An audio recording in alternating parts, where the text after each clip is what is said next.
स्वागत है आपका हिंदी कहानी घर चैनल पर। उस रात के बाद से अनाया और ऋषि के बीच सब कुछ बदल गया था। अब बस में सफर करना सिर्फ एक आदत नहीं था, यह उनका छोटा सा जादुई संसार बन चुका था। हर दिन, हर मुलाकात जैसे उनकी कहानी में एक नया गुलाब खिला देती। एक दिन ऋषि ने अनाया को कॉल किया। आवाज में वही पुराना, प्यार भरा जोश था। आज सिर्फ हम दोनों एक छोटी सी दुनिया बनाएंगे, क्या तुम आओगी? अनाया ने दिल थाम कर हाँ कहा।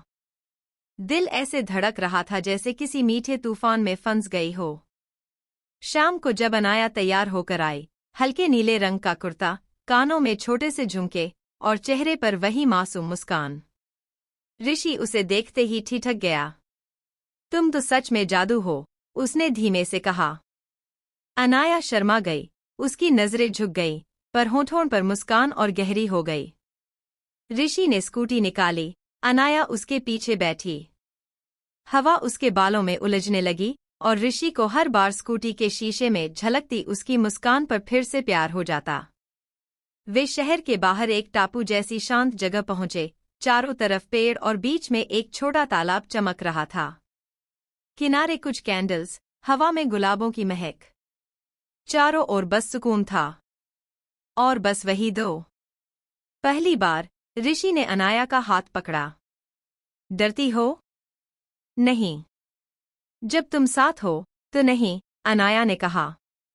ऋषि ने एक छोटा सा स्पीकर निकाला, धीमा रोमांटिक म्यूजिक बजा और हाथ बढ़ाया। डांस करोगी मेरे साथ? अनाया हंसी। यहां? इतनी शांति में? यही तो हमारा पल है, ऋषि मुस्कुराया।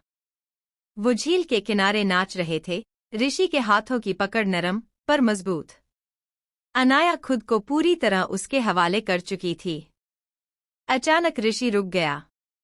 उसने अनाया को दोनों हाथों में थामा, जैसे कोई अनमोल खजाना, और फिर बहुत धीरे, बहुत प्यार से उसके माथे पर एक कोमल चुंबन दिया। मैं तुम्हें किसी कहानी की तरह नहीं चाहता। मैं तुम्हें जिंदगी की तरह चाहता हूँ, हर दिन, हर पल, हमेशा के लिए, ऋषि ने फुसफुसाया। अनाया की आंखों में नमी थी, पर मुस्कान में भरोसा। एक अधूरा वादा जो अब पूरा हो चुका था। अब बस में जब भी उनकी नजरें मिलतीं, उनके बीच एक अनकहा वादा चलता। तुम और मैं अब एक कहानी नहीं, एक सच्चाई हैं। वे अब हर सफर साथ तय कर रहे थे, चाहे बस की भीड़ हो, जिंदगी की मुश्किलें या सपनों की नई राहें। अब हर सुबह बस में अनाया के लिए सबसे प्यारा पल वही होता, जब ऋषि पहले से खिड़की वाली सीट पर बैठा उसका इंतजार करता। जब अनाया पास बैठती, ऋषि हल्के से मुस्कुराता और जेब से एक छोटा सा चॉकलेट निकालकर उसकी हथेली में रख देता। तुम्हारी मुस्कान का टोकन, वह फुसफुसाता। अनाया झेंप कर मुस्कुराती, उसकी उंगलियां हल्के से छूती। एक शाम, जब बारिश हो रही थी, बस में भीगते हुए, ऋषि ने उसका हाथ थाम लिया। तुम्हें कभी छोड़ नहीं सकता, ऋषि ने कहा। अनाया ने कुछ नहीं कहा, बस उसकी उंगलियां और कसकर थाम लीं। मैं भी तुम्हें कभी जाने नहीं दूंगी, उसकी आंखें कह रही थीं। प्यार में मिठास होती है, तो कभी नन्ही तकरारें भी। एक दिन अनाया किसी सहेली से बातों में खो गई, ऋषि नाराज हो गया और बिना कुछ कहे बस से उतर गया। अनाया को देर से एहसास हुआ। वह भीगी सड़कों पर उसे ढूंढती हुई एक पुराने बस स्टॉप पहुंची, जहां ऋषि उदास बैठा था। वह चुपचाप उसके पास बैठी, हाथ थामा और बोली, बच्चों जैसी नाराजगी क्यों करते हो? डर लगता है, ऋषि ने कहा। तुम्हें खोने से डर लगता है? अनाया ने मुस्कराकर कहा। मैं तो वही हूं जहां तुम हो। उस रात उन्होंने सपने देखे। एक छोटा सा घर, पीली दीवारें, आंगन में दो कुर्सियां, एक पर ऋषि चाय बनाएगा, दूसरी पर अनाया किताब पढ़ेगी। शाम को बाइक पर बाजार घूमेंगे और हर रात हाथ थाम कर कहेंगे, कल फिर मिलेंगे।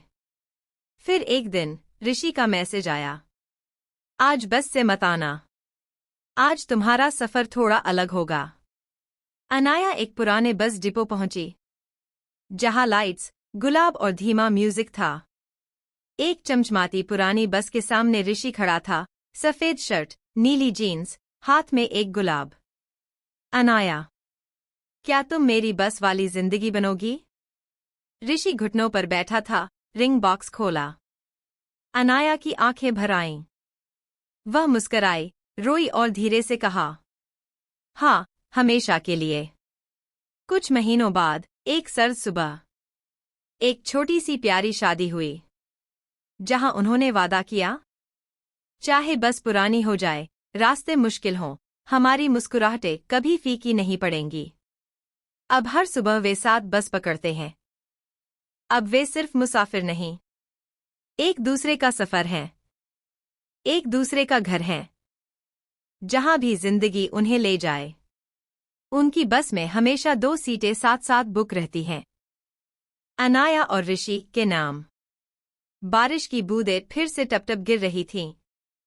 वो वही बस स्टॉप था, वही पुरानी बस, वही भीड़। लेकिन आज अनाया और ऋषि के दिल एक अलग ही धड़कन में थे। आज उनका विदाई का दिन नहीं था, आज उनका साथ में सफर शुरू करने का दिन था। ऋषि ने पुराने बस डिपो को खास तरीके से सजवाया था, जैसे वो अपनी पूरी कहानी को दोबारा जीना चाहता हो। चारों तरफ गुलाबों की खुशबू फैली थी। हल्की लाइट्स के बीच एक खाली बस खड़ी थी। उसकी नंबर प्लेट पर लिखा था, हमारी कहानी का अगला पड़ाव। अनाया हल्के गुलाबी लहंगे में शर्माई हुई वहां पहुंची, और ऋषि सफेद कुर्ते में ठीक वैसे ही मुस्कुरा रहा था, जैसे पहली बार उस बस में मुस्कुराया था। जैसे ही अनाया पास पहुंची, ऋषि ने अपनी जेब से वही छोटी सी चॉकलेट निकाली, जो वो हर सफर में उसे देता था। तुमसे पहली बार प्यार यही हुआ था, ऋषि ने धीरे से कहा, और हर दिन और गहरा होता गया।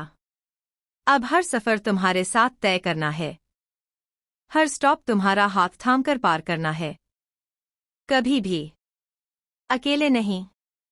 फिर ऋषि घुटनों पर बैठ गया और उसके सामने एक छोटा सा गुलाब बढ़ाया। अनाया की आंखें भीग गईं। ये वही गुलाब था जो पहली बार ऋषि ने उसे दिया था, उसी बस की भीड़ भरी सुबह में। अनाया, मेरी जिंदगी की हर सुबह, हर सफर, हर मंजिल सिर्फ तुमसे जुड़ी रहे। क्या तुम मेरा हमेशा का हमसफर बनोगी? अनाया ने बिना एक पल भी सोचे ऋषि का हाथ थाम लिया। आंखों में मुस्कान थी, होठों पर वादा। हाँ, जब तक ये सांसें हैं, मेरा सफर सिर्फ तुम्हारे साथ है। तालियां बज उठीं। लोगों के चेहरे पर मुस्कान थी। ऋषि और अनाया हाथों में हाथ डाले उस सजाई हुई बस में चढ़ गए। बस का दरवाजा बंद हुआ और जिंदगी की एक नई यात्रा शुरू हो गई। खिड़की से बाहर झांकते हुए अनाया ने धीरे से अपना सिर ऋषि के कंधे पर टिका दिया। ऋषि ने उसका हाथ अपने दिल पर रख लिया। सड़कें भीगी हुई थीं, मौसम ठहरा हुआ था, लेकिन उनकी दुनिया में बस खामोशी थी और प्यार। कुछ साल बाद एक छोटी सी बच्ची का हाथ थामे अनाया और ऋषि फिर उसी पुराने बस स्टॉप पर आए। बच्ची ने मासूमियत से पूछा, मम्मी पापा, आप लोग पहली बार कहाँ मिले थे? अनाया और ऋषि ने एक दूसरे की ओर देखा, हल्की मुस्कान के साथ। उसे उस बस के पुराने दरवाजे की ओर ले गए। यहीं, अनाया ने धीरे से कहा, इसी बस में शुरू हुआ था हमारा प्यार का सफर। और फिर तीनों हंसते हुए, हाथ थामे, एक नई यात्रा पर चल पड़े।